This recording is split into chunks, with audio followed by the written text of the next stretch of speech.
গত ৩রা ডিসেম্বর কবি বিষ্ণুদের মৃত্যুদিন আমরা পেরিয়ে এসেছি। আজ তার মৃত্যু মাসকে স্মরণে রেখে তারই একটি কবিতা আমি পাঠ করে শোনাচ্ছি। কবিতার নাম ঘোড়সওয়ার। জনসমুদ্রে জেগেছে জোয়ার, হৃদয় আমার চড়া, চোরাবালি আমি দূর দিগন্তে ডাকি, কোথায় ঘোড়সওয়ার?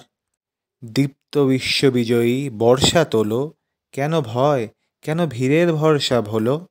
নয়নে ঘনায় বারে বারে ওঠা পড়া, চোরাবালি আমি দূর দিগন্তে ডাকি, হৃদয় আমার চড়া।